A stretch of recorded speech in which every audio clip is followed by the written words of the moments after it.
Hello students, this is Komal, your SST educator. Welcome back to your favorite channel Magnet Brains. Magnet Brains आपको provide कराता है high quality education, वो भी कैसे, बिल्कुल free of cost, kindergarten से लेके क्लास 12 तक की।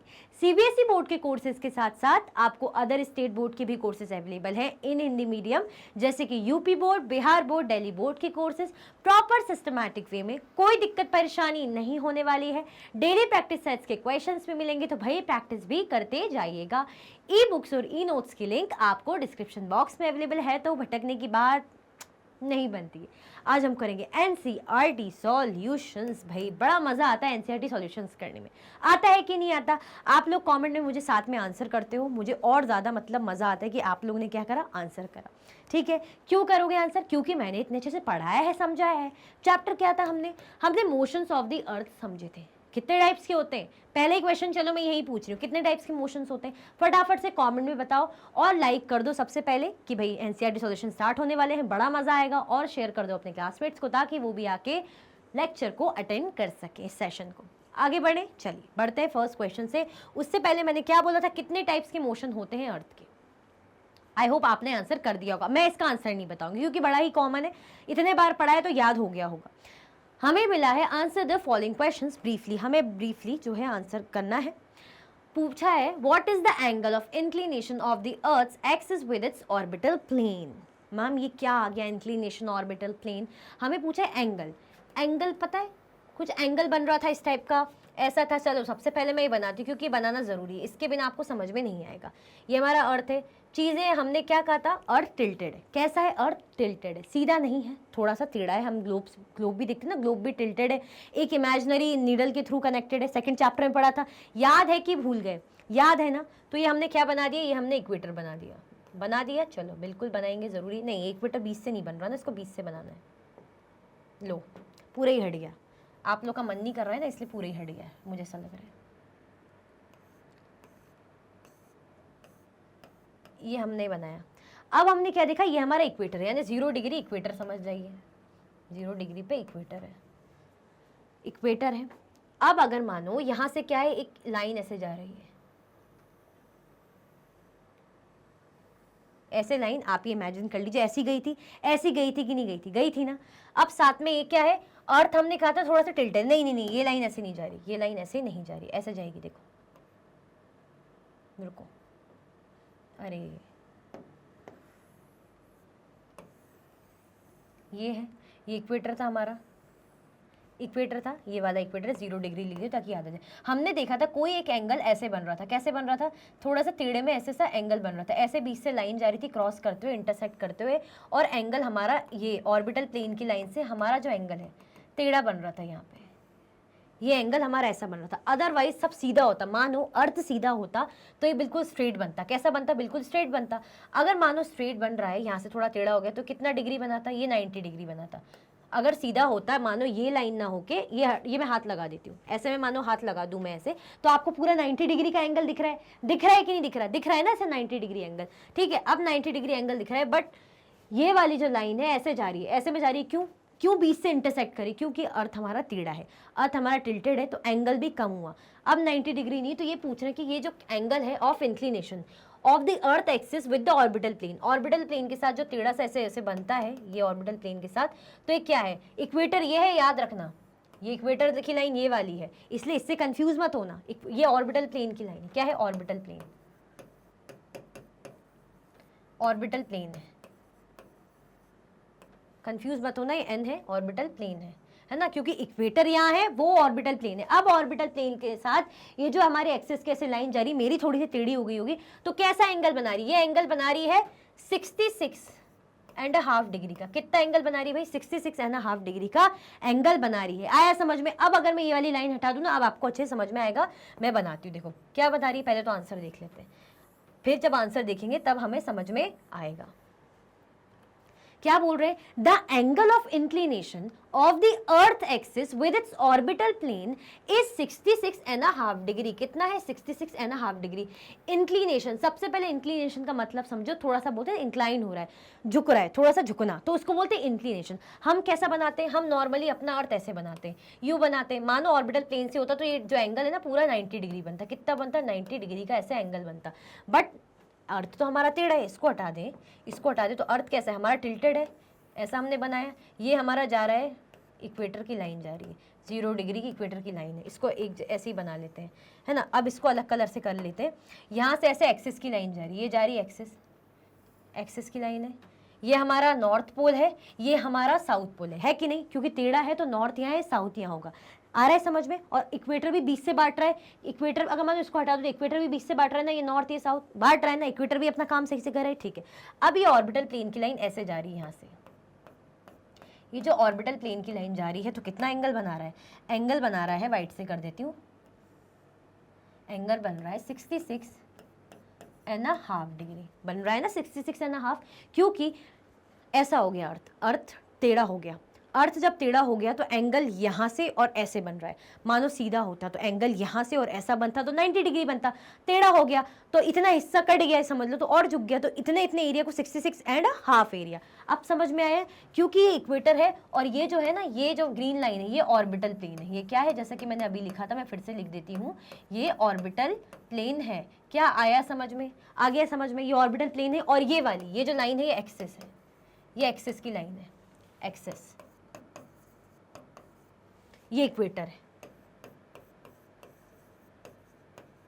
ये क्या है, ये इक्वेटर है, ये इक्वेटर की लाइन है। मैं हट जाती हूँ, आपको अच्छे से दिखेगा, दिख रहा है, क्या आप देख पा रहे हैं, ये ऑर्बिटल प्लेन की लाइन है, पूरी जा रही है एक्सिस अपना, क्योंकि अर्थ ने पहले तो अर्थ को इक्वेटर ने डिवाइड करा, ये नॉर्थ से साउथ साइड में बराबर बांट दी, क्योंकि अर्थ टिल्टेड है, ये नहीं भूलना है कि अर्थ क्या है, टिल्टेड है, ठीक है। अर्थ टिल्टेड है तो एक्सिस तो ऐसे ही जाएगा अपना, ये नॉर्थ पोल है, साउथ पोल है। अब ऑर्बिटल प्लेन की लाइन स्ट्रेट यहाँ से जा रही, तो कौन सी डिग्री, कितनी डिग्री बना रहा है, 66.5 डिग्री का एंगल बना रहा है, तो जिसे हम बोलते हैं एंगल ऑफ इंक्लिनेशन। क्यों बोल रहे हैं एंगल ऑफ इंक्लिनेशन, क्योंकि थोड़ा सा टेढ़ा है। आया समझ में, बड़े आगे, कंफ्यूजन दूर हुआ, मैंने पूरा ड्रॉ करके बताया ताकि कोई दिक्कत ना रहे। मजा आया ना, समझा आया ना अच्छे से, तो लाइक कर दो और कमेंट करके बता दो यस मैम समझ में आ गया है। देख लिया ना, आगे बढ़ते चलो। डिफाइन रोटेशन एंड रिवॉल्यूशन, बड़ा ही इंटरेस्टिंग और बहुत ही इंपॉर्टेंट क्वेश्चन। रोटेशन क्या होता है और रिवॉल्यूशन क्या होता है, हमने बहुत अच्छे से समझा था। क्या समझा था, रोटेशन ये पहला जो है मूवमेंट है, दूसरा रिवॉल्यूशन, हम बोलते हैं ना मोशन, मोशन से ही अर्थ के, रोटेशन और रिवॉल्यूशन। अब बताओ इनका क्या है, क्या रोटेशन क्या करता है। हमने देखा था अगर अर्थ ऐसे ऐसे नहीं घूमेगा, इसको क्या बोलेंगे आप मुझे कमेंट में बताओ। ऐसे ऐसे घूम रहा है, ऐसे घूम रहा है, इसको क्या बोलेंगे अभी अभी कमेंट में बताओ।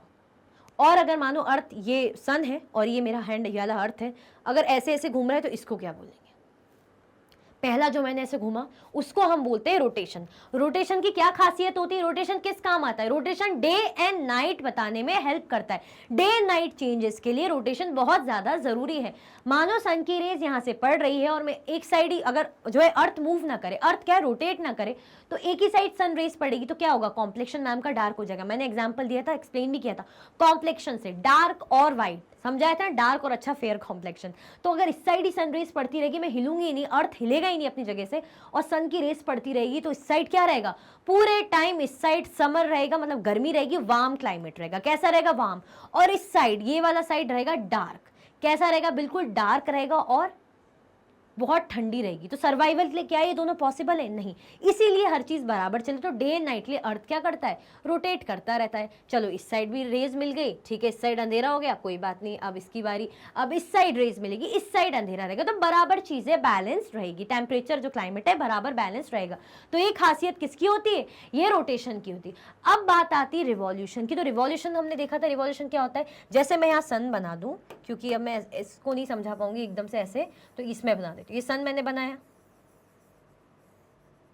ठीक है, सन बना लिया, सन को लिख देती हूँ एस की, भाई आपको पता चल जाए सन है, वैसे तो आपको समझ में आ ही रहा होगा।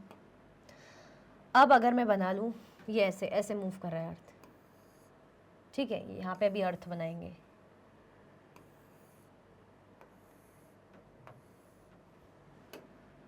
ये ग्रीन ग्रीन मैं ऐसे बना लेती हूँ, अर्थ है, ग्रीन ग्रीन ये अर्थ मूव कर रहा है, रोटेट रिवॉल्व कर रहा है, ये पूरा क्या है, ये अर्थ है। तो अर्थ ऐसे ऐसे चक्कर मार रहा है, ऐसे ऐसे, ये अर्थ ऐसे जाते जा रहा है, क्या कर रहा है, राउंड एंड राउंड घूम रहा है। तो अर्थ, ये अर्थ लिख देती हूँ, अर्थ, ये सब अर्थ ही है। ये मत सोचना 5-5 अर्थ, मतलब ये दिखा रहा है कि कैसे कैसे यहाँ से मूव ऐसे ऐसे सन के आसपास आसपास आसपास अर्थ क्या कर रहा है, रिवॉल्व कर रहा है, घूम रहा है। मतलब ये एक अर्थ है, सन के आसपास ऐसे ऐसे ऐसे आजू बाजू रिवॉल्व कर रहा है। क्या खासियत होती है रिवॉल्यूशन की, रिवॉल्यूशन से क्या होता है, रिवॉल्यूशन होगा जब अर्थ क्या करेगा, घूमेगा, तो सीजनल चेंज होंगे। क्या चेंज होंगे, सीजन चेंज होंगे। सीजन चेंज होंगे, कभी गर्मी आएगी, कभी बरसात आएगी, कभी ऑटम सीजन आएगा, कभी स्प्रिंग सीजन आएगा, समर सीजन आएगा, विंटर आएगा। तो क्या होता है, अर्थ का रिवॉल्यूशन से क्या हेल्प होती है कि भाई सीजन चेंज होते हैं, अदरवाइज एक ही सीजन रहे। रोटेशन से क्या होता है, डे एंड नाइट का चेंजेस होते हैं, रिवॉल्यूशन से सीजनल चेंज होते हैं। आया समझ में? अब समझते हैं इनको अच्छे से अपने क्वेश्चन के साथ, ठीक है। It is movement of earth on its own axis. जब अर्थ अपनी ही एक्सिस में ऐसे ऐसे अपनी जगह पे मूव करता है, ऐसे ऐसे ऐसे, तो उसे क्या बोलते हैं, उसे हम बोलते हैं रोटेशन। क्या बोलते हैं, rotation. It take 24 hours of earth to complete one rotation. Earth एक दिन कंप्लीट करने में, एक रोटेशन मतलब ये वाला जो रोटेशन है अपनी जगह पे एक्सिस पे, ये कंप्लीट करने में अर्थ लगाता है 24 आवर्स लगाता है, 24 घंटे लगाता है। तभी तो हम बोलते हैं कि दिन हुई रात हुई फिर दूसरा दिन आ जाता है, दिन हुई रात हुई फिर दूसरा दिन आ जाता है, यानी 24 आवर्स अर्थ लगाता है। This movement of the planet Earth on its own axis is considered as responsible for day and night on earth. और ये जो मूवमेंट है किसके लिए इंपॉर्टेंट होता है, जैसे कि मैंने बताया ये बहुत ज़्यादा ज़रूरी होता है जब अर्थ अपने एक्सिस पे घूमता है, 24 घंटे लगाता है। डे और नाइट के लिए, दिन और रात होने के लिए ये मूवमेंट बहुत ज़्यादा इंपॉर्टेंट होता है। आया समझ में? आ गया ना? मतलब जब रोटेट होता है अपनी जगह पे, मैं घूम घूम के थक जाऊंगी, ऐसे ऐसे रोटेट होता है, बट मैं आपको समझा के ही छोड़ूंगी, मैं नहीं चाहती कोई कंफ्यूजन रहे। अपने एक्सिस पे यानी 24 घंटे ले रहा है और डे एंड नाइट अकर हो रही है, ये है rotation. Now what about revolution? This is the 360 degree movement of Earth on its orbit around the sun. It takes 365.14 days to complete one revolution. This causes seasonal change. ये क्या बता रहा है, दिखा रहा है ना, सीजन चेंज होता है। मतलब अर्थ क्या करता है, जब रिवॉल्व करता है सन के आसपास ऐसे ऐसे अर्थ रिवॉल्व कर रहा है, तो 360 डिग्री ऐसे मूव कर रहा है, तो यानी कितने दिन लगा रहा है, 365 डेज और 6 आवर्स लगा रहा है। कितना टाइम लगा रहा है, 365 days and 6 hours, 365 days 6 hours लगा रहा है। और यानी क्या हो रहा है, इसका मतलब 1 ईयर, 1 साल लगा रहा है, ये ईयर है। यानी जब अर्थ सन के आसपास घूमता है पूरा, तो एक चक्कर लगाने में अपने ऑर्बिट प्लेन में ऐसे यहाँ घूमने में 1 साल लगाता है, यानी 365 डेज 6 आवर्स लगाता है। इसे क्या कहते हैं, रिवॉल्यूशन। इसमें क्या फायदा है, ये जरूरी होता है सीजन चेंज होने के लिए। तभी हम थ्रू आउट द ईयर क्या चेंज देखते हैं, अरे कभी गर्मी आ गई, पतझड़ आ गया, फिर हम क्या, अपनी पतझड़ आ गया, गर्मी आ गई है, फिर हम क्या देखते हैं, बरसात आ गई है ना, रेनी सीजन आ गया, विंटर सीजन आ गया, स्प्रिंग सीजन, इस टाइप की चीजें हम देखते हैं। आया समझ में? तो कि दोनों बहुत ज्यादा जरूरी है। डिफरेंस समझ में आया रोटेशन और रिवॉल्यूशन का? बढ़े आगे, चलो। What is a leap year? अब ये लीप ईयर क्या होता है, वेरी इंपॉर्टेंट, पता होना चाहिए, इन जनरल भी बड़ा ही इंपॉर्टेंट है। पर चले किसी ने पूछ लिया कि मैम ने रोटेशन रिवॉल्यूशन पढ़ा है तो लीप ईयर तो देखा ही होगा, क्या फ़र्क समझ में आया लीप ईयर का, तो आपको पता ही नहीं। इसीलिए अभी मुझे बताओ, लीप ईयर मैंने बहुत अच्छे से एक्सप्लेन किया था जो मेरे सेशन में था। जिसको नहीं समझ में आ रहा, मतलब ये क्या है, नहीं लीप ईयर एकदम से नहीं याद आ रहा है, तो एक बार क्या करो, आप वो वाली क्लासेस देख कर आओ, तो आपको ये बहुत अच्छे से समझ में आएगा। अदरवाइज मैं यहाँ भी वैसे भी समझाऊंगी, ऐसा नहीं कि वहाँ समझा रही हूँ तो यहाँ छोड़ दूँ। क्या होता है लीप ईयर? कुछ ऐसा होता है, 365 तो डेज नॉर्मली होते हैं, 365 डेज 1/4 है ना। बट लीप ईयर क्या होता है, अगर बात करें लीप ईयर की, तो लीप ईयर में 366 डेज होते हैं। लीप ईयर क्या होता है, जब 366 डेज होते हैं। ऐसा क्यों होता है 366 डेज? जब हम कह रहे हैं 365 डेज 6 आवर्स हम मान रहे हैं, तो ये अचानक से 366 डेज कैसे हुए, कैसे होते? याद करो, किसी को याद है, मैंने बताया था। अर्थ जब क्या करता है, जैसे फर्स्ट ईयर में उसने राउंड करा, 365 डेज 6 आवर्स लगाए, हमने क्या करा, इसको इग्नोर करा, इसको इग्नोर करके यहाँ रख लिया, यहाँ रख लिया पहले साल में। दूसरा फिर से सेम यही हुआ, ये सेम का है, मतलब सेम हो रहा है, 6 आवर्स हमने इग्नोर करे, यहाँ रख लिया। सेम फिर थर्ड ईयर में यही हुआ, सेम फिर 6 आवर्स हमने यहाँ रख लिए, फिर 4th ईयर में यही हुआ, फिर 6 आवर्स हमने यहाँ रख लिए, 6 आवर्स हमने यहाँ रख लिए। हम कब तक वेट करेंगे? जब तक ये टोटल 24 आवर्स ना हो जाए, जब तक ये 6 मिलके 24 आवर्स ना हो जाए, मतलब 24 घंटे ना हो जाए, तब तक हम इन्हें आगे बढ़ाते रहेंगे। अब आप 6 है, 6 + 6 यानी 1 2 3 4, यानी 6 4 24 होता है ना, पता है ना, मैथ्स आती है ना, 6 4 24 होता है। तो यानी 24 आवर्स, और 24 आवर्स क्या बनाता है? 1 डे बनाता है ना। तो जब 1 डे मिल रहे हैं तो 4 ईयर बाद, 4 साल बाद क्या होगा? 366 डेज होंगे कि नहीं होंगे? होंगे ना। 4th ईयर में 366 डेज होंगे कि नहीं होंगे? ठीक है, कितना बताया? 1 डे हो जाता है, यानी 24 आवर्स, मतलब 366 होंगे कि नहीं होंगे? मतलब 365 हो रहे थे 3 साल तक, तो अब 4th ईयर में वो जो 24 आवर्स से ऐड हो गए, तो 4th ईयर में आके 366 हो जाएंगे। तब अगर मानो 2000 क्या लगा लो, 2000 के बाद अगर मानो यहाँ पे हो रहा है 2004 में क्या हो जाएगा? लीप ईयर हो जाएगा, यानी 366 डेज हो जाएंगे। कितने हो जाएंगे? 366 डेज हो जाएंगे। जैसे अभी 2024 चल रहा है, तो क्या इस बार लीप ईयर था कि नहीं था? ये आप मुझे कमेंट में आंसर करके बताओगे। अब आप ये मुझे कमेंट में आंसर करके बताओगे कि लीप ईयर इस बार था कि नहीं था। चलो 2024 चल रहा है ना अभी, आप करो डिवाइड, 6 से आप डिवाइड करो तो आपको समझ में आएगा कि 2024 है, आएगा या नहीं आएगा, मतलब उसमें लीप ईयर है या नहीं है। चलो, what is a leap year, ये पूछा है ना हमसे।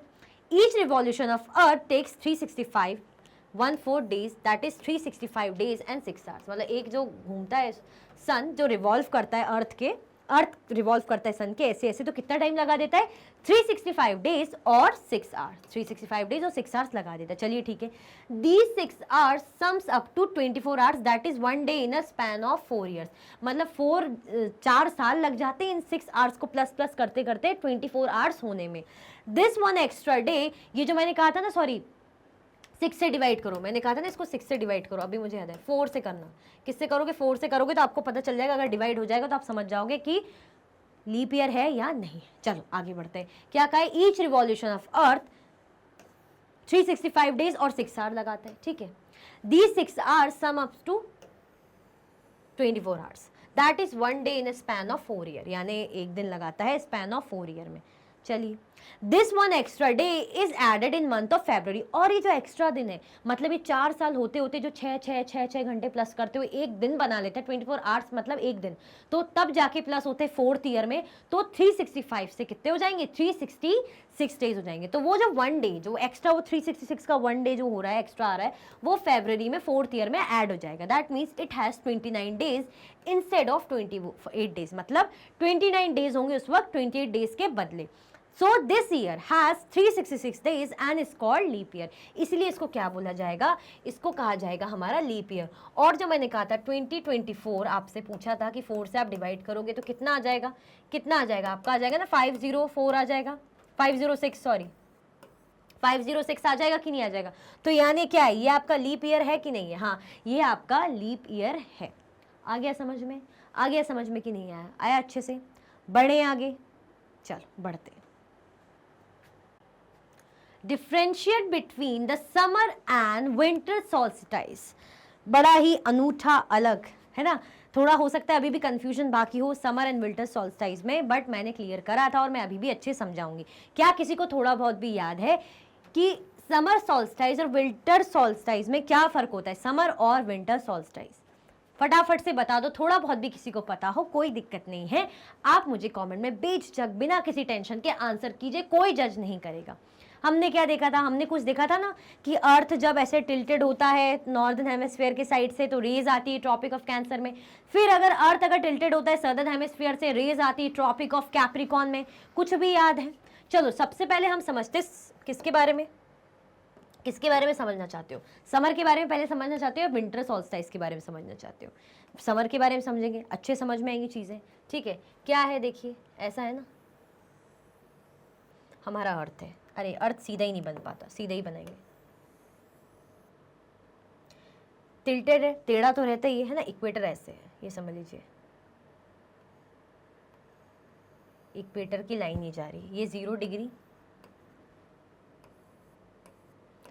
क्या बोलेंगे इसको? इक्वेटर। ये वाली लाइन ग्रीन से ट्रॉपिक ऑफ कैंसर बना रही हूँ।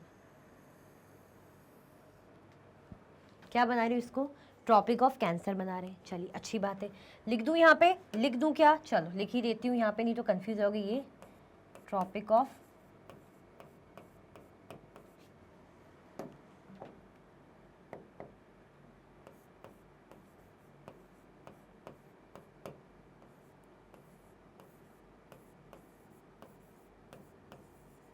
ट्रॉपिक ऑफ कैंसर की लाइन है ये। अब क्या बोल रहे हैं? अभी तो कोई कुछ बोल नहीं रहा है, मैं ही बोल रही हूँ।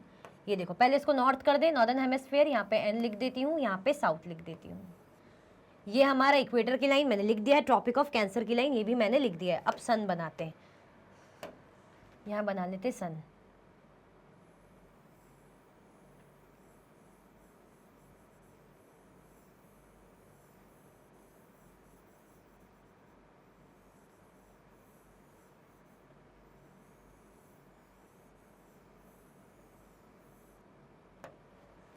सन की क्या बोला है? डायरेक्ट रेस पड़ रही है। मैं आपको बता रही हूँ, मैं बोल रही हूँ ऐसा, अभी आप पढ़ेंगे तो समझ में आएगा। अब देखिए सन की क्या है? रेस यहाँ पड़ रही है। कहाँ पड़ रही है? ट्रॉपिक ऑफ कैंसर में। ये है ट्रॉपिक ऑफ कैंसर, यहाँ पे सन की रेज ऐसे ऐसे पड़ रही है। ये देखिए यहाँ से भी पड़ रही है। ट्रॉपिक ऑफ कैंसर से भी बना देती हूँ। ये रेड रेड जो है सन की रेज है। इसको ऊपर वाली को अगर मैं मिटा दूँ तो ये रेड रेड है सन की रेज। किस में पड़ रही है? ट्रॉपिक ऑफ कैंसर वाले एरियाज में पड़ रही है। अब जब सन की रेज यहाँ पे ट्रॉपिक ऑफ कैंसर वाले एरियाज में पड़ रही है तो क्या होगा? हम किसकी बात कर रहे हैं? यानी ये जो ऊपर का एरिया है, ये कौन सा एरिया है? फिर से लिख देती हूँ यहाँ पे, नॉर्थ साइड का एरिया, और ये साउथ है। यानी जो नॉर्थ साइड का एरिया है वो कैसा रहेगा? ये वाला एरिया ट्रॉपिक ऑफ कैंसर के पास का एरिया गर्म रहेगा। सन की रेज यहाँ पड़ रही, गर्म रहेगा कि ये रहेगा? क्यों है यहाँ पे ट्रॉपिक ऑफ कैंसर पे क्यों पड़ रही रेज? क्योंकि जो एरिया है नॉर्दर्न हेमिस्फीयर वो टिल्टेड है, वो सन की तरफ टिल्ट हो रखा है। मतलब सन उसकी तरफ है जिस तरफ नॉर्दर्न हेमिस्फीयर है, तो उस तरफ सन की रेस पड़ रही है क्योंकि उसी तरफ झुका है। ये सन है और सन की तरफ अगर मैं झुक गई नॉर्दर्न एरिया तो यहाँ पे रेस पड़ रही है, यानी ट्रॉपिक ऑफ कैंसर पे रेस पड़ रही है। अब ट्रॉपिक ऑफ कैंसर पे रेस पड़ रही है तो ये एरिया क्या रहेगा? यहाँ पे क्या रहेगा? समर। कैसा रहेगा? समर, गर्म रहेगा। समर रहेगा, हीट वगैरह रहेगी तो पूरे टाइम यहाँ पे समर रहेगा।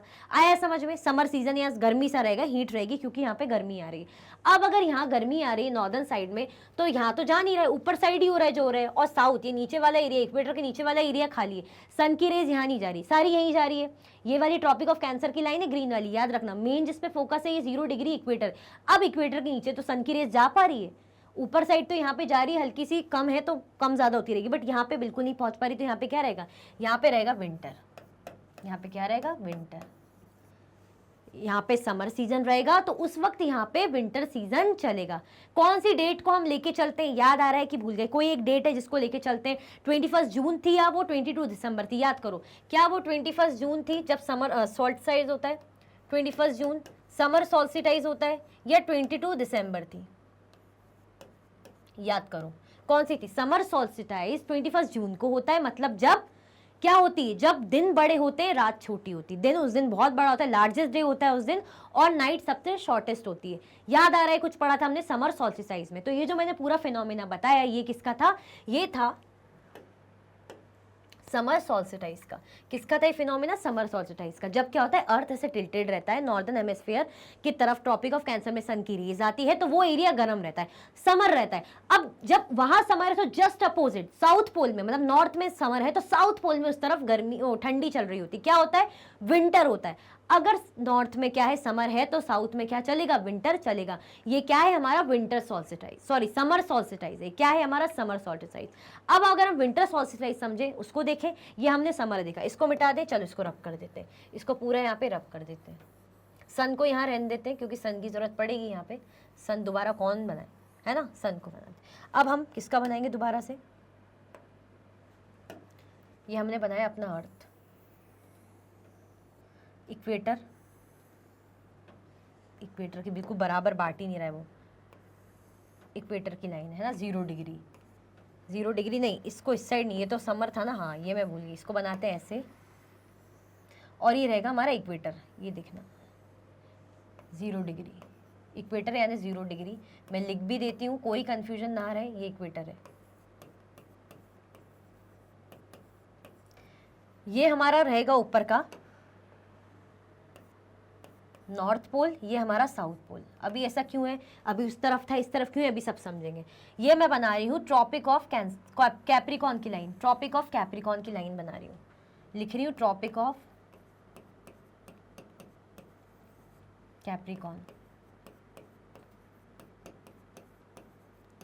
ट्रॉपिक ऑफ कैप्रिकॉन लिख रही हूँ। आ रहा है समझ में, ये इक्वेटर की लाइन है, ये ट्रॉपिक ऑफ कैप्रिकॉन है। यानी ये वाला जो है हमारा नॉर्थ पोल यहाँ चला गया, ये नीचे का जो सन के सामने है हमारा पूरा, ये भी साउथ है। ये क्योंकि इक्वेटर मेन यहाँ से ना, ये पूरा साउथ है, साउथ का एरिया पूरा ऐसे लिख देती हूँ, पूरा साउथ है, समझ आ गया। ये पूरा नॉर्थ है। मतलब अब क्या हो गया, अब जब सन है ना, मतलब जो अर्थ है उसका जो साउथ वाला एरिया, सदर्न हेमिस्फीयर सन की तरफ आ गया, सदर्न हेमिस्फीयर यानी नीचे वाला एरिया ये सन की तरफ आ गया। तो यानी रेस कहाँ पड़ रही है, रेस पड़ रही है ट्रॉपिक ऑफ कैप्रिकॉन में। ये क्या है, ये नीचे मैंने बनाया ग्रीन से नीचे वाली लाइन, ये ट्रॉपिक ऑफ कैप्रिकॉन है। तो जब सन की रेस, ये जो सन की जो रेस बना देते हैं यहाँ पे पड़ रही है, ऐसे आ रही है, किस पे आ रही है, ट्रॉपिक ऑफ कैप्रिकॉन पे। ये देखो रेड रेड जो आ रही सन की रेस आ रही ट्रॉपिक ऑफ कैप्रिकॉन पे। यानी अब क्या रहेगा, यहाँ पे समर रहेगा, क्या रहेगा, यहाँ पे इस एरिया में समर रहेगा। अगर साउथ पोल में, साउथ हेमिस्फीयर में, सदर्न हेमिस्फीयर में क्या है, समर है, तो नॉर्दर्न हेमिस्फीयर में क्या होगा उस वक्त, अंडरस्टूड है, नॉर्दर्न हेमिस्फीयर में उस वक्त विंटर चल रहा होगा। नॉर्दर्न हेमिस्फीयर में जस्ट अपोजिट चल रहा होगा, विंटर चल रहा होगा। इसको हम क्या बोलते हैं, इसी को हम बोलते हैं विंटर सॉल्स्टिस। क्या बोलते हैं इसको हम, विंटर सॉल्स्टिस। आप समझे, दोनों में अपोजिट फिनोमिना हो रहा है। जब क्या हो रहा है, नॉर्दर्न हेमिस्फीयर सन की तरफ है, तो रेस ट्रॉपिक ऑफ कैंसर में आ रही है। तो ऊपर वाला हिस्सा जो नॉर्दर्न हेमिस्फीयर वाला पार्ट है, क्योंकि Tropic of Cancer northern hemisphere पे के पोर्शन में आता है, तो यानी उस तरफ समर है, तो सदर्न हेमिस्फीयर में विंटर होगा। तो उस टाइम क्यों क्या बोलेंगे, उस फिनोमेना को हम बोलेंगे समर सॉल्स्टिस। जस्ट अपोजिट ऐसे ही अगर सदर्न साइड, सदर्न हेमिस्फीयर सन की तरफ होगा, तो ट्रॉपिक ऑफ कैप्रिकॉन पे रेस पड़ेगी। ट्रॉपिक ऑफ कैप्रिकॉन इक्वेटर के नीचे है ना, उस पे रेस पड़ेगी, यानी साउथ साइड में रेस पड़ेगी। तो नीचे क्या होगा, साउथ एरिया में, सदर्न हेमिस्फीयर में गर्मी होगी। अगर सदर्न हेमिस्फीयर में गर्मी होगी, तो नॉर्दर्न पोल में, नॉर्दर्न हेमिस्फीयर में क्या होगा, विंटर सीजन चल रहा होगा। तो इसको क्या बोलते हैं, इसको हम बोलते हैं विंटर सॉल्स्टिस। क्या आया आपको समझ में, आ गया ना। अब हम इसको रीड करेंगे। ये मैंने आपको पूरा डायग्राम बना के फिनोमिना समझाया है, बाकी हम इसको यहाँ पे समझेंगे तो आपको अच्छे से समझ में आ जाएगा, बिल्कुल टेंशन लेने की कोई बात नहीं है। ऑन 21 जून, मैंने आपको कुछ बताया था कि 21 जून या 22 दिसंबर, 21 जून को क्या होता है, लार्जेस्ट डे होता है और स्मॉलेस्ट नाइट होती है। 21 जून को लार्जेस्ट डे होता है और स्मॉलेस्ट नाइट होती है। The sun rays directly fall on the Tropic of Cancer and the Northern Hemisphere is tilted towards the sun। जो कि मैंने बताया, सन की रेस कहाँ पड़ती है, डायरेक्टली ट्रॉपिक ऑफ कैंसर पे पड़ती है। और नॉर्दर्न हेमिस्फीयर किस तरफ टिल्टेड रहता है, सन की तरफ झुका हुआ रहता है। किस तरफ रहता है, सन की तरफ ऐसे झुका हुआ रहता है, सन की तरफ। रेस पड़ रही है ट्रॉपिक ऑफ कैंसर में। किस दिन, क्या बोल रहे हैं, 21 जून में।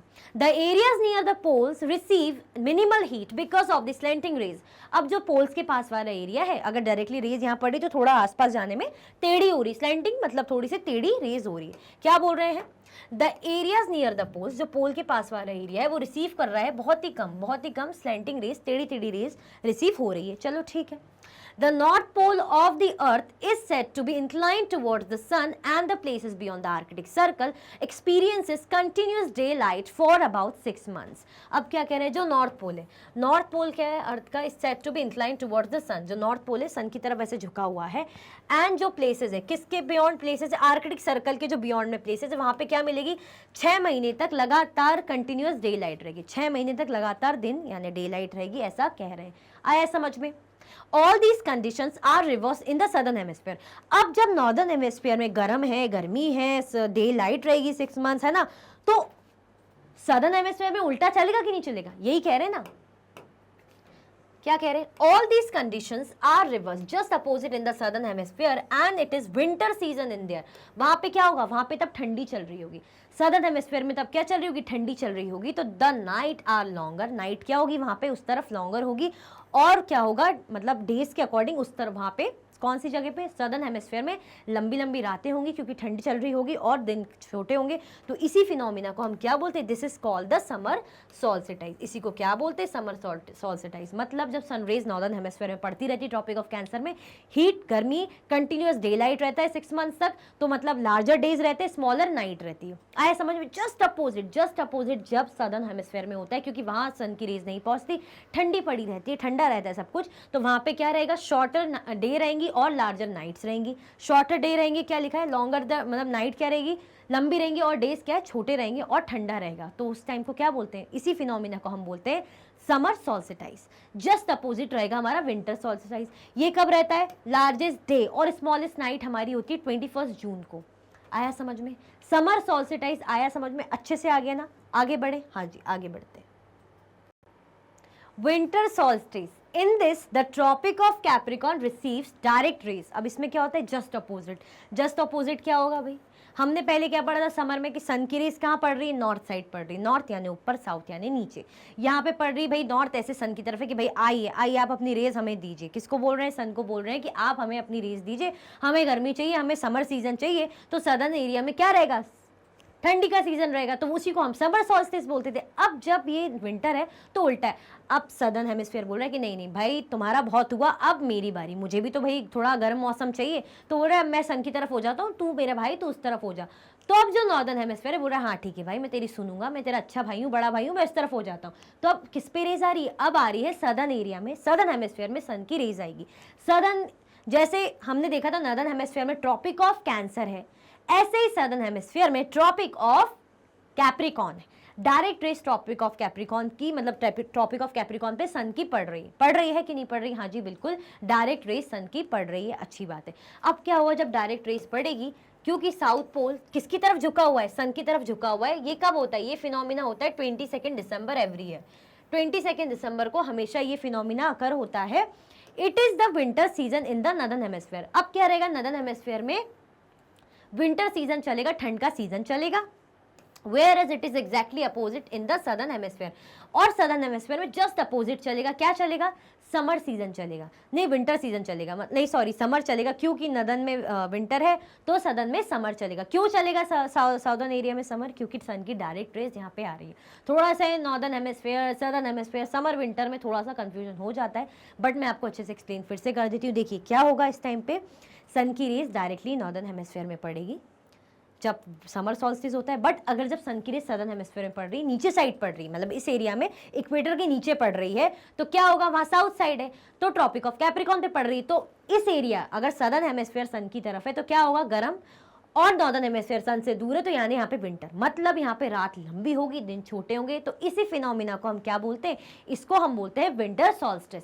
आ गया समझ में। अब जो डाउट है क्लियर हो गया समर एंड विंटर सॉल्स्टिस का।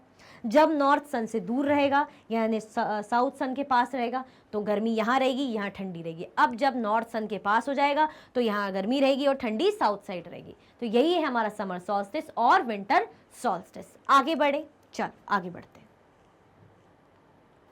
What is an equinox. अब इक्विनॉक्स क्या होता है देखते हैं, पहले तो इसको ड्रॉ करते हैं तब करेंगे इक्विनॉक्स, समझेंगे।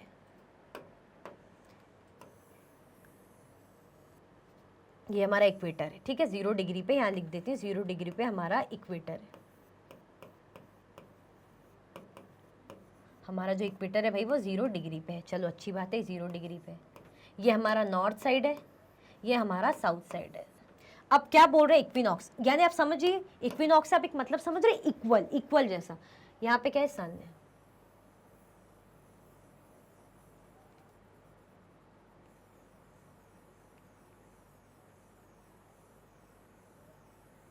यहाँ पे सन है।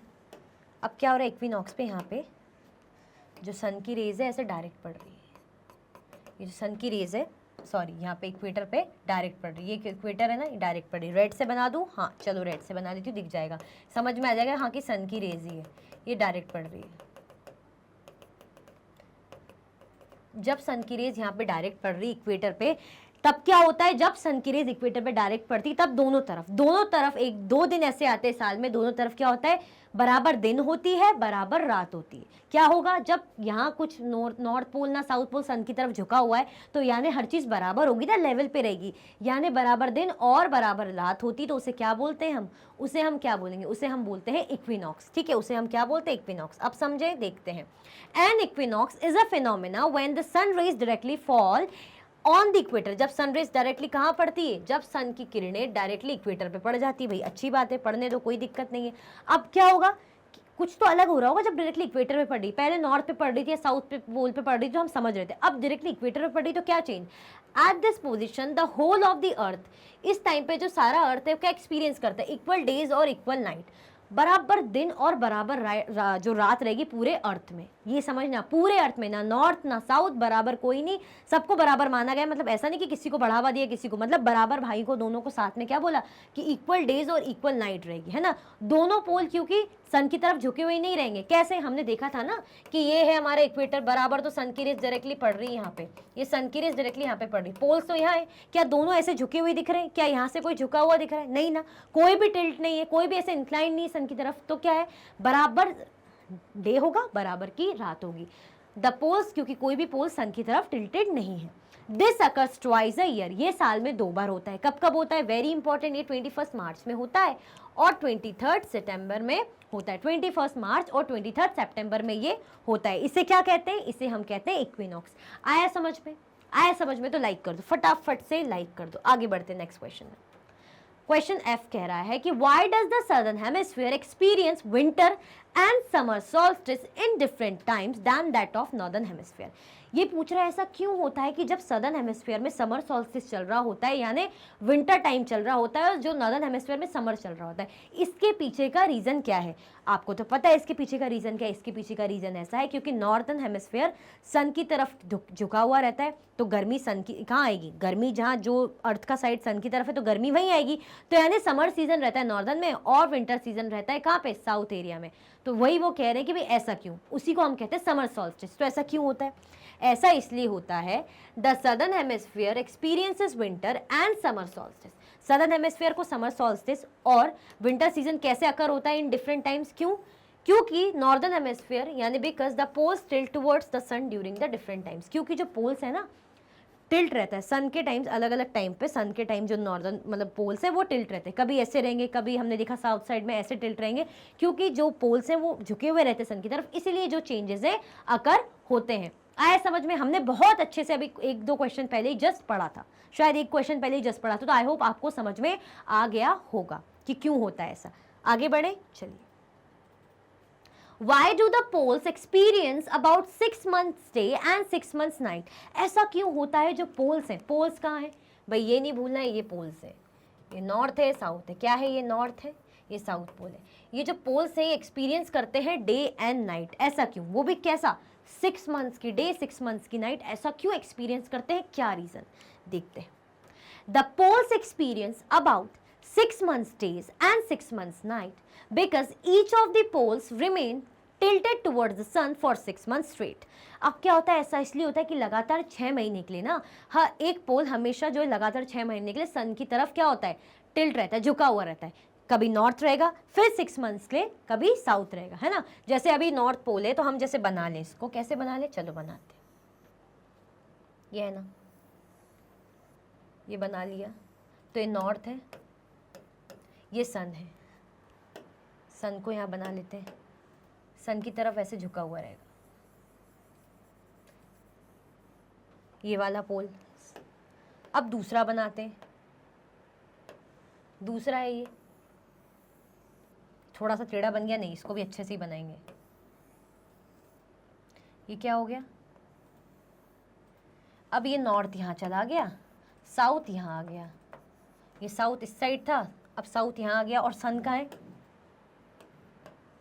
ये रहा सन।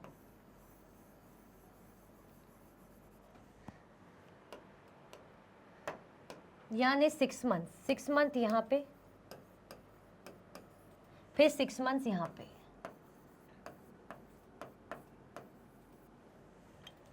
ठीक है।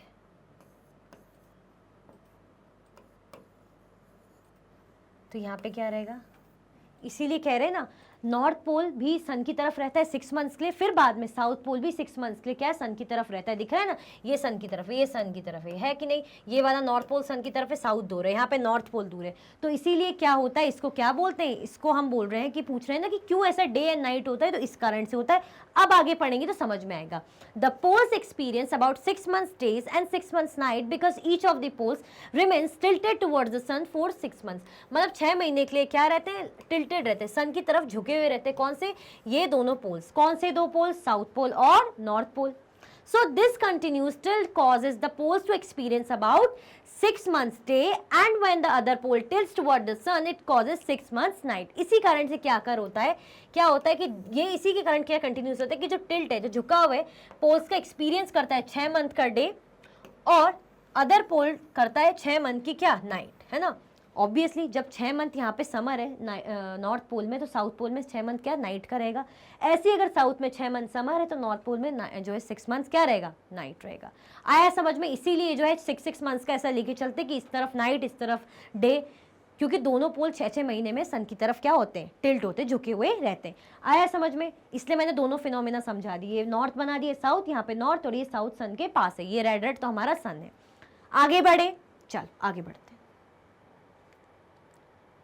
The movement of the earth around the sun is known as, ये क्या है? हमें टिक करने हैं करेक्ट आंसर। करेक्ट आंसर हमें टिक करके बताने, हमें बताने हैं जो अर्थ का मूवमेंट है जब सन के आसपास होता है।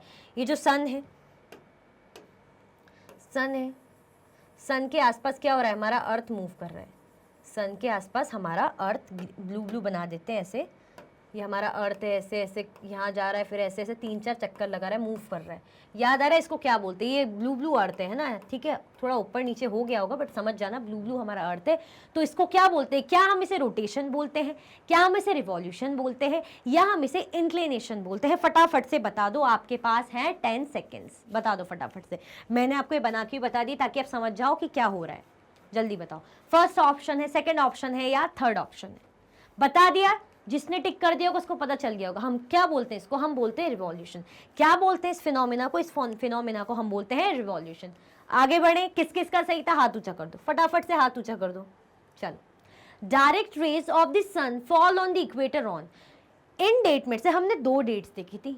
याद आ रहा है? कुछ डेट्स देखी थी हमने, जब हमने कहा था ये जो हमारा क्या है, ये जो हमारा इक्वेटर है, ये हमारा अर्थ है, ये हमारा नॉर्थ है, ये हमारा साउथ पोल है। तो यहाँ पे सन की रेस जब डायरेक्ट पड़ रही है, जब सन की रेस डायरेक्ट इक्वेटर पे पड़ रही है, तो इसको हम क्या बोलते हैं? इस फिनोमिना को हम क्या बोलते हैं वो तो आप बताओगे मुझे, बट ये किस डेट पे होता है? इन तीनों में से कौन सी डेट पे ये चीज़ अकर होती है? मुझे फटाफट से बता दो। इसको हम इक्विनॉक्स बोलते हैं, क्योंकि इक्वल नाइट इक्वल डे होता है, साल में 2 बार आता है, बट हमसे इसमें एक ही दिया है, अभी हमें एक ही दिया है, इनमें से ढूंढना है वो एक कौन सा है। क्या वो 21 मार्च को आता है, या 21 जून को आता है, या 22 दिसंबर को आता है? बता दीजिए, फटाफट से बता दीजिए। डेट्स की एक जंग है, डेट्स की क्या है? ये दिनों की डेट्स की भाई जंग है, तो जंग में आपको जीतना है। बताओ फटाफट से, 21 मार्च या जून? चलो ये मैं काट देती हूँ आपके लिए, ये मैंने कट कर दिया।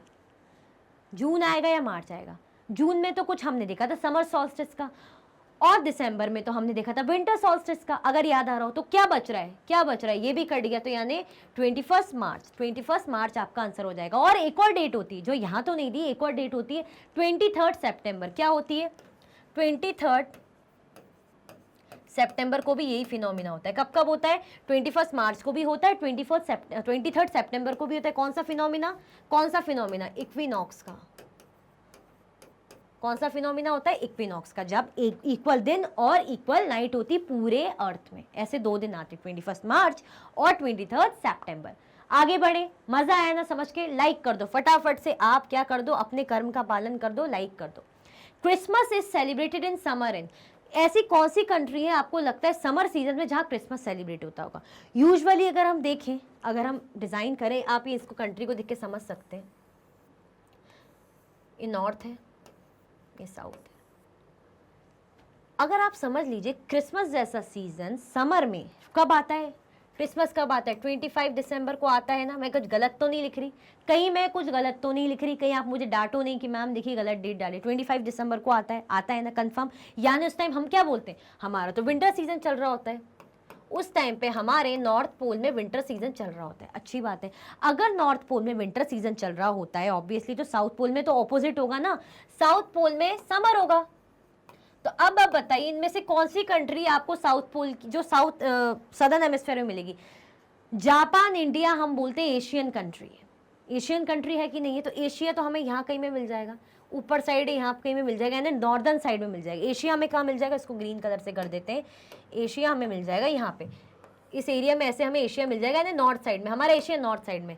तो जापान और इंडिया अगर नॉर्दर्न हेमिस्फीयर में है तो क्या बच रहा है जहाँ पे समर में भाई क्रिसमस सेलिब्रेट करते होंगे? बताओ फटाफट से। इतना ईजी है, इतना ईजी है। अगर ऊपर विंटर तो नीचे समर, नीचे विंटर तो ऊपर समर, ये हमें पता है। पर 25 दिसंबर को ये हम बहुत अच्छे से जानते हैं, हमारे यहाँ तो ठंड चलती है, ठंड रहती है। तो अगर हमारे यहाँ ठंड है तो नीचे क्या होगी? और जापान और इंडिया तो एशियन कंट्रीज है। एशिया कहाँ आता है? नॉर्दर्न हेमिस्फीयर में आता है। तो अब क्या बचा? अब तो आप इससे भी एलिमिनेट कर सकते हैं। क्या बचा? यानी ऑस्ट्रेलिया। ऑस्ट्रेलिया कहाँ आता है? सदर्न हेमिस्फीयर में आता है। ऑस्ट्रेलिया जो आपका कॉन्टिनेंट है वो सदर्न हेमिस्फीयर में आता है। आया समझ में? ऑस्ट्रेलिया क्या है? एक कॉन्टिनेंट है कि नहीं है? है कि नहीं है? क्या है? कॉन्टिनेंट है ना? आया समझ में? क्या हो जाएगा आपका आंसर? आपका आंसर हो जाएगा ऑस्ट्रेलिया। मजा आया ना जान के? थोड़ा सा आपका नॉलेज चेक करने के लिए क्वेश्चन था, एक्स्ट्रा नॉलेज। चलो आगे बढ़ते हैं। Cycle of the seasons is cause due to. Seasons जब चेंज होते हैं, जब मौसमों में बदलाव आते हैं, वो किस कारण होता है? क्या वो रोटेशन के कारण होता है, या वो रिवॉल्यूशन के कारण होता है, या ग्रेविटेशन के कारण होता है? हम ये ग्रेविटेशन, हम ये फिजिक्स यहाँ पे क्यों लेकर आ गए भाई? ये तो हटा दो। चलो अब या तो ये है या तो ये है, वेरी इजी। ऐसा होता है ना, ये हमारा जो है सन है, चलो सन को रेड से ही बना दो, क्यों हम वो करें? ये हमारा सन है, हमने रेड से सन बना दिया। और अर्थ ऐसे आसपास सन के घूमता है, अर्थ ऐसे आसपास सन के घूमता है। ये अर्थ है, ये घूम रहा है सन के आसपास, ऐसे ऐसे चक्कर मार रहा है, ये हमारा अर्थ है, सन के आसपास ऐसे राउंड एंड राउंड घूम रहा है। तो अब बताओ इसको क्या बोलते हैं? इसको क्या हम रोटेशन बोलते हैं या रिवॉल्यूशन बोलते हैं? और हम बात कर रहे हैं कि जब सीजन चेंज हो रहे हैं, मतलब 365 डेज एंड 6 आवर्स जब लगा रहा है अर्थ अपना एक साल कंप्लीट करने में, तो क्या होता है उसमें? सीजन चेंज होता है। कभी ठंड आती, कभी गर्मी आती, कभी पतझड़ का मौसम आता है ना, कभी वसंत ऋतु का मौसम आता है, spring autumn season, summer winter, ये सारी सीजन आते हैं, रेनी सीजन। अभी कब होता है? क्या ये रोटेशन के टाइम होता है? बट रोटेशन तो मैंने ऐसे बताया था, कितने बार तो घूम घूम के बताया था कि मुझे चक्कर ही आने लग गए थे। तो ये क्या हुआ? ये भी नहीं हुआ। इसका जो आंसर हो जाएगा, इसका आंसर हो जाएगा आपका रिवॉल्यूशन। क्या हो जाएगा इसका आंसर? आपका रिवॉल्यूशन हो जाएगा। रोटेशन में तो जब अर्थ अपने एक्सिस पे मूव करता है 24 आवर्स लगा देता है, तो कभी दिन कभी रात का फिनोमिना होता है, मतलब दिन और रात का फिनोमिना होता है। बट रिवॉल्यूशन में सीजन चेंज होता है। तो आपका आंसर क्या हो जाएगा? सेकंड, रिवॉल्यूशन आपका आंसर सही हो जाएगा। किस किसने सही आंसर लगा दिया है? जिसने लगा दिया उसको कॉन्ग्रेचुलेशंस, मतलब आपको अच्छे से समझ में आ गया है। और मुझे तो इससे ज़्यादा खुशी कभी मिल नहीं सकती कि अगर आप सही बता दें। अब है हमारे fill in the blanks. Filling the blanks बताना है।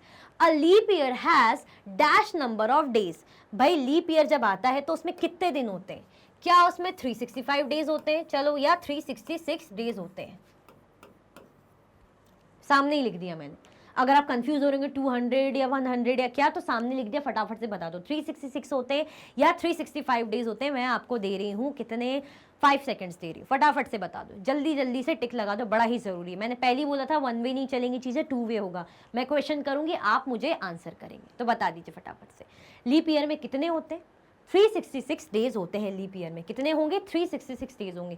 क्यों होंगे? हमने बहुत अच्छे से जाना था, क्योंकि जो 6 आवर्स होते हैं ना 365 के साथ, 365 के साथ जब 6 आवर्स आते हैं एंड 6 आवर्स, तो ये 6 आवर्स प्लस होते होते 4 ईयर का स्पैन बना लेते हैं। कितना? 4 ईयर का स्पैन, यानी 24 आवर्स ये मिला लेते हैं। और 24 आवर्स यानी 1 दिन, 1 डे, 1 दिन बोल रही हूँ। तो यानी क्या हो जाता है? ये आपका हो जाता है 366 डेज। हो गया, आगे बढ़े। चलो, the daily motion of the earth is. जब अर्थ का मोशन ऐसा हो जो डेली हो, डेली वाला, तो उसको क्या बोलेंगे? दो कितने मोशन होते हैं अर्थ के? रोटेशन और रिवॉल्यूशन। पता है ना, ये मैंने चलो बता दिया। अब जो डेली, जब अर्थ डेली मूव करे, ऐसे डेली चेंजेस होते हैं अर्थ के अंदर, तो वो कब होते हैं? क्या वो रिवॉल्यूशन के टाइम होते हैं या रोटेशन के टाइम होते हैं? वेरी इंटरेस्टिंग क्वेश्चन, बहुत ही इंटरेस्टिंग क्वेश्चन है, फटाफट से आंसर करो। रोटेशन आएगा या रिवॉल्यूशन आएगा? रोटेशन क्या होता है? अर्थ ऐसे अपने एक्सिस पे मूव करता है तो दिन रात चेंज होते हैं, जो रोज होता है। रिवॉल्यूशन क्या होता है? जो सालाना होता है, मतलब कभी कोई मौसम, कभी दूसरा मौसम, कभी दूसरा मौसम, पर मतलब कितना? पूरा 1 ईयर लगा देता है। तो अब आपको मेरे ही मुंह से जो मैंने बता दिया, आपको आंसर मिल गया होगा कि उसको क्या बोलेंगे हम? रोटेशन। क्या बोलेंगे हम उसको? रोटेशन। क्योंकि डे नाइट तो डेली चेंज हो रहा है ना। इसमें क्या बोला है? डेली का। ईयर तो डेली चेंज नहीं हो रहा, सीजन तो डेली चेंज नहीं हो रहा कि कल ही बारिश आ जाएगी, परसों ठंड आ जाएगी और फिर तरसों क्या हो जाएगा? पतझड़ का मौसम हो जाएगा।